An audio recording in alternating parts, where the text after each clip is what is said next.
अक्सर ना जब हम किसी गणित या मतलब कैलकुलेशन की बात करते हैं तो नियम बड़े स्पष्ट होते हैं। हाँ, 2 और 2 4 होते हैं। बिल्कुल। जब कोई इंसान अपनी बैलेंस शीट देखता है तो वो आमदनी और खर्च का सीधा सीधा हिसाब लगा लेता है। सही बात है। लेकिन जब बात वैवाहिक विवादों और कानूनी मेंटेनेंस यानी भरण पोषण की आती है तो समाज में एक अजीब सी धारणा बन गई है। हाँ, एक बहुत बड़ा भ्रम है लोगों में। है ना? लोगों को लगता है कि कोर्टरूम के दरवाजे के अंदर कदम रखते ही सारा गणित हवा में उड़ जाता है और मतलब किसी एक पक्ष को अपनी कमाई का एक बहुत बड़ा हिस्सा जीवन भर के लिए दूसरे को सौंपना ही पड़ता है। जो कि असलियत से बहुत दूर है। Exactly. Okay, let's unpack this क्योंकि आज हमारे पास कुछ बहुत ही महत्वपूर्ण स्रोत हैं। हमारे स्टैक में हालिया हाईकोर्ट जजमेंट्स हैं, सुप्रीम कोर्ट के विस्तृत दिशा निर्देश हैं और कुछ डीप लीगल रिसर्च पेपर्स भी हैं। बिल्कुल, और ये स्रोत बहुत कुछ साफ कर देते हैं। तो इस विस्तृत चर्चा का हमारा मिशन बस यही समझना है कि जब एक शादी टूटती है तो अदालतें भावनाओं को किनारे रखकर पैसों का फैसला असल में कैसे करती हैं। देखिए, इस विषय पर समाज में जो भ्रम है ना, वो इसलिए पैदा होता है क्योंकि लोग भरण पोषण के कानून के असली जन्म और उसके मूल उद्देश्य को अक्सर नजरअंदाज कर देते हैं। मतलब उसका बेस ही भूल जाते हैं। बिल्कुल। इस कानून को कभी भी इसलिए नहीं बनाया गया था कि ये किसी को रातों रात अमीर बना दे या फिर अलगाव के बाद किसी एक पक्ष को लग्जरी लाइफस्टाइल का आनंद लेने का मौका दे। अच्छा, तो इसका मेन पर्पस क्या है फिर? इसका एकमात्र उद्देश्य ये सुनिश्चित करना है कि जब दो लोग अलग होते हैं तो उनमें से कोई भी बुनियादी जरूरतों, जैसे रोटी, कपड़ा, मकान। हाँ, भोजन, सिर पर छत और जरूरी चिकित्सा, इन चीजों से वंचित होकर कोई दरिद्रता या भुखमरी का शिकार ना हो जाए। ये पूरी तरह से एक सामाजिक न्याय का टूल है। राइट। जब कोई मामला जज के सामने आता है तो वे आंसुओं या गुस्से को देखकर फैसला नहीं सुनाते। उनका काम ये देखना होता है कि वास्तविक जरूरत क्या है और दोनों पक्षों की आर्थिक हैसियत क्या है। लेकिन यहीं पर सबसे बड़ा सवाल उठता है। अगर कानून का मकसद सिर्फ बुनियादी जरूरतें पूरी करना है तो अदालतें ये तय कैसे करती हैं कि किसे कितना पैसा मिलना चाहिए? ये एक बहुत ही लॉजिकल प्रोसेस है। मतलब कोई फिक्स्ड फॉर्मूला क्यों नहीं है? हमारे स्रोतों में एक केस का बहुत जिक्र है, रजनीश बनाम नेहा। ऐसा लगता है कि इस फैसले ने पूरा गणित ही बदल दिया है। हाँ, उस फैसले ने सिस्टम को पूरी तरह से ट्रांसफॉर्म कर दिया। रजनीश बनाम नेहा से पहले अदालतों में अक्सर एक अराजकता की स्थिति होती थी। कोई भी पक्ष हवा में कोई भी रकम मांग लेता था। अरे बाप रे! फिर सुप्रीम कोर्ट ने क्या किया? सुप्रीम कोर्ट ने पूरे देश की अदालतों के लिए एक बहुत ही सख्त नियम बना दिया। अब मेंटेनेंस मांगने वाले और देने वाले दोनों को अपनी आय और संपत्तियों का एक बहुत ही विस्तृत हलफनामा देना होता है। मेरा पूरा एफिडेविट। बिल्कुल। अदालतें अब सिर्फ ये नहीं पूछती कि आपकी सैलरी कितनी है, वे पूछती हैं कि कुल आय कितनी है, बैंक खाते कितने हैं, शेयर बाजार में निवेश क्या है और सबसे महत्वपूर्ण, देनदारियां। एग्जैक्टली, देनदारियां क्या हैं? क्या उस व्यक्ति पर अपने बूढ़े माता पिता के इलाज का खर्च है? क्या घर का कोई ऐसा लोन चल रहा है जो शादी के दौरान लिया गया था? ओहो, तो मतलब ग्रॉस सैलरी नहीं देखी जाती? नहीं, बिल्कुल नहीं। इन सभी खर्चों को कुल आय में से घटाया जाता है और जो बची हुई राशि होती है, जिसे डिस्पोजेबल इनकम कहते हैं, सिर्फ उसी पर विचार किया जाता है। तो अगर इसे एक सामान्य नियम के तौर पर समझना हो तो क्या कोई ऐसा प्रतिशत है जो अदालतें दिमाग में रखती हैं? एक रूल ऑफ थंब जरूर है। क्योंकि अक्सर लोग डर जाते हैं कि उनकी आधी से ज्यादा सैलरी तो भरण पोषण में ही चली जाएगी। नहीं, ऐसा नहीं होता। सामान्य धारणा के अनुसार यदि एक पक्ष बिल्कुल नहीं कमा रहा है और उसके पास आय का कोई स्रोत नहीं है, तो दूसरे पक्ष के हाथ में आने वाली शुद्ध आय का लगभग 20 से 25% हिस्सा तय किया जा सकता है। सिर्फ 20 से 25% शुद्ध आय का? हाँ, लेकिन ध्यान रहे, ये कोई पत्थर की लकीर नहीं है। मान लीजिए किसी की सैलरी 50,000 रुपए है, लेकिन उसमें से 15,000 रुपए बुजुर्ग माता पिता की देखभाल में जाते हैं। और 10,000 शायद किसी पुराने पारिवारिक कर्ज में। सही कहा। तो अदालत उस बचे हुए 25,000 रुपए के आधार पर फैसला करेगी, ना कि पूरे 50,000 पर। ये तो हुई अंतिम फैसले की बात। लेकिन जो स्रोत हमारे सामने हैं वो एक और जमीनी हकीकत बताते हैं। जब कोई पहली बार अदालत जाता है तो दावों का कोई सिर पैर नहीं होता। हाँ, शुरुआत में तो कुछ भी मांग लेते हैं। वही तो। मान लीजिए किसी व्यक्ति की सैलरी 25,000 रुपए है और सामने वाला पक्ष पहले दिन 50,000 रुपए महीने की मांग कर देता है। जो कि बहुत आम बात है। तो अगर मेंटेनेंस एक सेफ्टी नेट है, किसी लॉटरी का टिकट नहीं, तो अदालतें शुरुआत में ही इन हवाई दावों को कैसे संभालती हैं? शुरुआती दौर में तो किसी के पास गवाह या सबूत नहीं होते। देखिए, शुरुआती दौर को हम इंटरिम मेंटेनेंस या अंतरिम भरण पोषण का चरण कहते हैं। इसे अदालतें एक बहुत ही समरी प्रोसीडिंग के रूप में देखती हैं। मतलब जज बहुत गहराई में नहीं जाते। जज वहां बैठकर सालों पुरानी कहानियां नहीं सुनते, वे सीधे कागजात मांगते हैं। अगर कोई 50,000 रुपए की मांग कर रहा है और बचाव पक्ष ने अपनी 25,000 की सैलरी स्लिप सामने रख दी, और टैक्स रिटर्न या खर्चों के बिल भी। बिल्कुल, तो जज के सामने ये साफ हो जाता है कि मांग पूरी तरह से अतिशोक्तिपूर्ण है, मतलब बहुत बड़ा चढ़ा कर की गई है। राइट, मतलब वो समझ जाते हैं कि नीयत क्या है। ऐसे मामलों में अदालतें दावों को खारिज कर एक बहुत ही यथार्थवादी राशि तय करती हैं, जो शायद 5-10 हजार रुपए के बीच हो, ताकि सिर्फ बुनियादी जरूरतें पूरी हों। Here's where it gets really interesting. अगर ये कानून एक सेफ्टी नेट है, तो अदालतें उस स्थिति को कैसे देखती हैं जहां किसी इंसान के पास अपना खुद का सेफ्टी नेट बनाने की पूरी क्षमता हो? मतलब वो कमा सकता हो। हाँ, क्षमता हो, लेकिन वो जानबूझकर कुछ ना कर रहा हो। हमारे स्टैक में मौजूद स्रोत एक बहुत ही बड़े बदलाव की ओर इशारा कर रहे हैं। अब सिर्फ यह कह देना काफी नहीं है कि मैं बेरोजगार हूं, मुझे पैसे चाहिए। बिल्कुल नहीं, ये शायद आधुनिक न्यायपालिका का सबसे महत्वपूर्ण और प्रोग्रेसिव बदलाव है। अदालतें अब बेरोजगार होने और स्वेच्छा से बेरोजगार रहने के बीच का फर्क समझ चुकी हैं। स्वैच्छिक बेरोजगारी, राइट? हाँ, हाल ही में 2025 में इलाहाबाद उच्च न्यायालय ने अंकित साहा बनाम उत्तर प्रदेश राज्य मामले में एक बहुत ही अहम फैसला सुनाया। अच्छा, इस केस में क्या हुआ था? इस मामले में जो पत्नी भरण पोषण मांग रही थी, वो एक पोस्ट ग्रेजुएट थी, वेब डिजाइनिंग में माहिर थी और एक कंपनी में सीनियर सेल्स कोऑर्डिनेटर के पद पर काम कर रही थी। ओहो, और उसकी सैलरी कितनी थी? उसकी मासिक आय लगभग 36,000 रुपए थी, लेकिन अदालत में दावा किया गया कि वो पूरी तरह से आश्रित है और बेरोजगार है। तो ऐसे मामलों में सच सामने कैसे आता है? मतलब क्या बचाव पक्ष ने कोई प्राइवेट डिटेक्टिव लगाया या जासूसी की? नहीं, जासूसी की जरूरत नहीं पड़ी। डिजिटल और वित्तीय फुटप्रिंट्स ही काफी थे। आज के समय में कोई भी अपनी नौकरी या आय पूरी तरह से नहीं छुपा सकता। सही बात है। बचाव पक्ष के वकीलों ने एम्प्लॉयर की जानकारी, बैंक स्टेटमेंट और शायद लिंक्डइन जैसी प्रोफेशनल नेटवर्किंग साइट्स का सहारा लिया। तो जब सच सामने आया, तो कोर्ट का क्या रिएक्शन था? जब अदालत के सामने साबित हो गया कि वो महिला न सिर्फ उच्च शिक्षित है, बल्कि अच्छा खासा कमा भी रही है, और दूसरी तरफ पति पर अपने वृद्ध माता पिता की भारी जिम्मेदारी है, तो कोर्ट ने मेंटेनेंस देने से मना कर दिया होगा। बिल्कुल साफ इनकार कर दिया। वाह! हमारे स्रोतों में एक और केस का बहुत कड़ाई से जिक्र किया गया है, मध्य प्रदेश उच्च न्यायालय का श्रीमती ममता जायसवाल मामला। इसकी भाषा बहुत सख्त है। बहुत ही ज्यादा सख्त हैं। है ना? अदालत ने स्पष्ट रूप से कहा कि कानून उन खाली बैठे रहने वाले लोगों को बढ़ावा नहीं देता जो पूरी तरह से योग्य होने के बावजूद जानबूझकर काम नहीं करते। इसमें यहां तक कहा गया कि ऐसे लोग सिर्फ कानूनी लड़ाइयों के जरिए दूसरे पक्ष को निचोड़ने की कोशिश करते हैं, स्क्वीज आउट करने की कोशिश। हाँ, तो क्या अदालतें अब डिग्रियों और कमाने की क्षमता, मतलब उस पोटेंशियल को भी एक वास्तविक संपत्ति मान रही हैं? 100% अदालतें क्षमता को एक बहुत बड़ी संपत्ति मानती हैं। और अगर हम अनु कौल या भूषण कुमार मीन जैसे सुप्रीम कोर्ट के फैसलों को देखें, तो ये सिद्धांत और भी पुख्ता हो जाता है। अच्छा, उनमें क्या कहा गया था? अगर कोई व्यक्ति चार्टर्ड अकाउंटेंट है, इंजीनियर है या डॉक्टर है, और वो सिर्फ इसलिए अपनी प्रैक्टिस या नौकरी छोड़ देता है ताकि उसे अदालत से एक मोटी रकम मिल सके, तो कानून इसे स्वीकार नहीं करता? बिल्कुल नहीं। आप अपनी मर्जी से काम न करने का फैसला करके अपने जीवन यापन का सारा बोझ किसी और के कंधों पर नहीं डाल सकते। लेकिन क्या ये इतना सीधा है?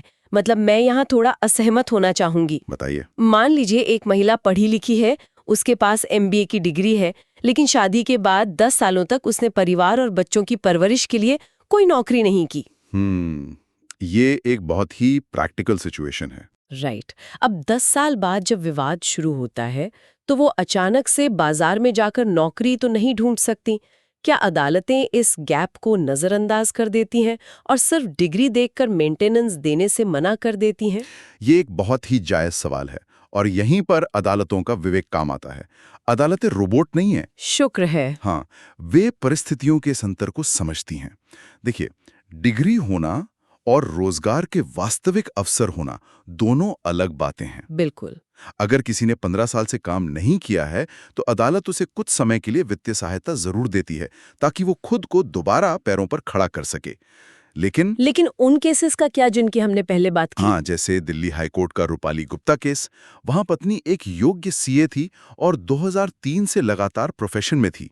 या फिर डॉक्टर गरिमा दुबे का केस, वहां स्थिति एकदम अलग थी। डॉक्टर दुबे के केस में ऐसा क्या खास था? उस मामले में तो ये सामने आया कि उनकी सालाना आयकर रिटर्न यानी आईटीआर ही 31 लाख रुपए की थी। Wait, really?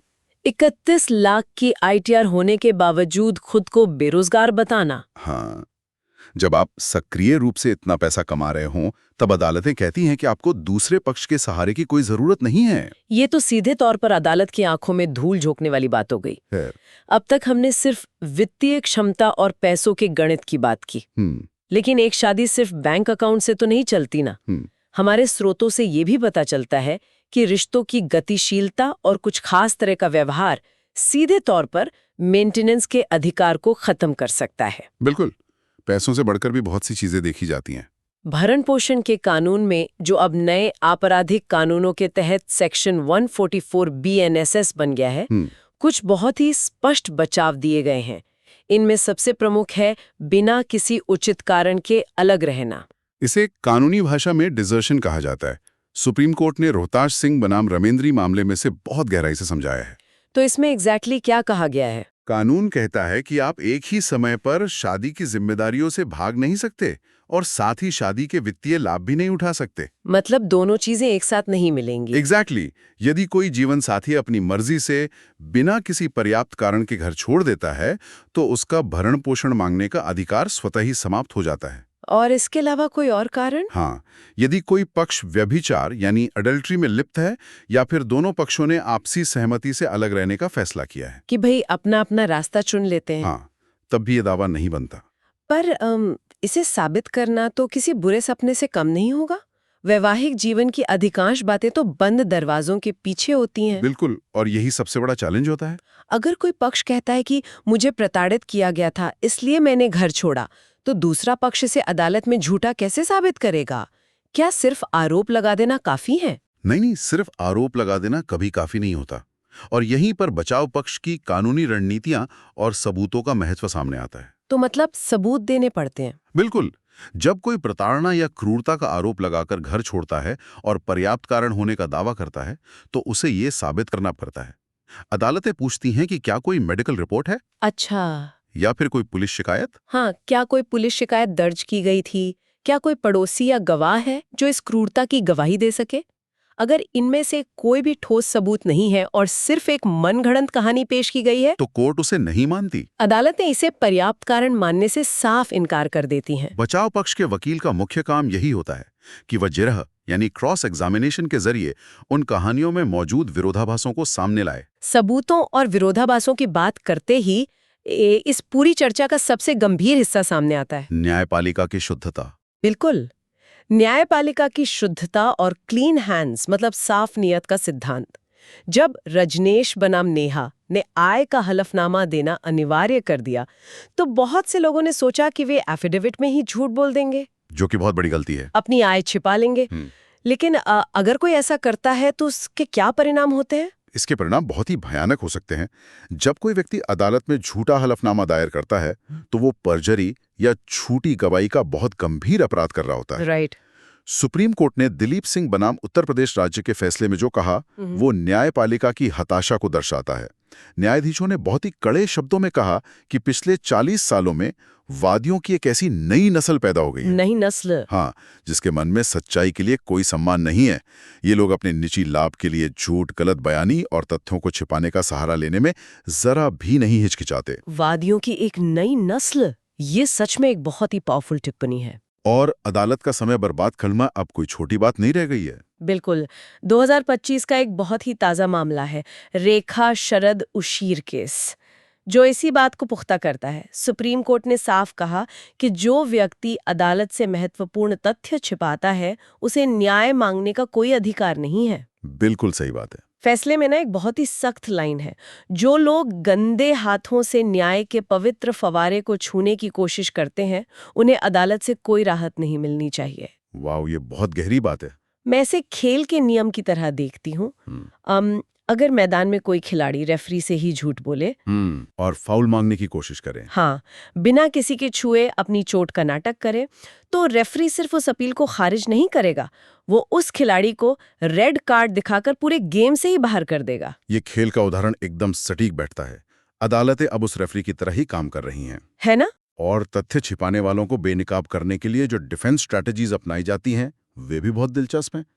लोग सोचते हैं कि वे अपनी आय छिपा लेंगे, लेकिन आज के दौर में ऐसा करना लगभग नामुमकिन है। कैसे? पिछले 3 से 5 साल की आयकर रिटर्न, बैंक स्टेटमेंट, खासकर वे जिनमें अचानक से अस्पष्ट राशियां जमा की गई हों, सब कुछ अदालत के सामने रखा जाता है। और तो और आरटीआई के जरिए सरकारी विभागों से जानकारी भी निकाली जाती है। और सोशल मीडिया, मुझे लगता है आज के समय में ये सबसे बड़ा जासूस है। ओ बिल्कुल। मतलब लोग अदालत के हलफनामे में लिखते हैं कि उनके पास अगले वक्त की रोटी खाने के पैसे नहीं हैं, और उसी शाम इंस्टाग्राम पर उनकी मालदीव्स या स्विट्जरलैंड की छुट्टियां मनाते हुए तस्वीरें पोस्ट हो जाती हैं। हाथ में आईफोन और बैकग्राउंड में लग्जरी होटल। एग्जैक्टली, ये तो सीधा सीधा अपने पैरों पे कुल्हाड़ी मारना हुआ। This raises an important question.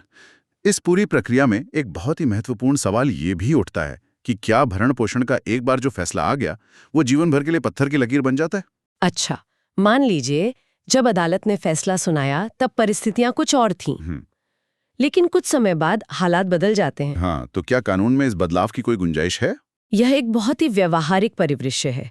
मान लीजिए भरण पोषण लेने वाले व्यक्ति की कोई नई और बहुत अच्छी नौकरी लग जाती है, या फिर जो व्यक्ति भरण पोषण दे रहा है उसकी ही नौकरी चली जाती है, या वो गंभीर रूप से बीमार पड़ जाता है, तब क्या होगा? क्या कानून इतना फ्लेक्सिबल है? कानून इस मामले में बहुत ही लचीला है।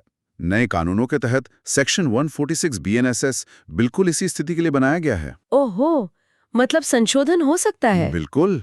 अगर परिस्थितियों में कोई वास्तविक और बड़ा बदलाव आता है, तो कोई भी पक्ष अदालत में मॉडिफिकेशन या संशोधन की अपील कर सकता है। तो अगर मेंटेनेंस लेने वाले की इनकम बढ़ जाए? अगर अदालत को ये साबित कर दिया जाए कि प्राप्त करने वाले व्यक्ति की आय अब बढ़ गई है या वो खुद को संभालने में पूरी तरह सक्षम हो गया है, तो जज पुरानी तय की गई राशि को कम कर सकते हैं।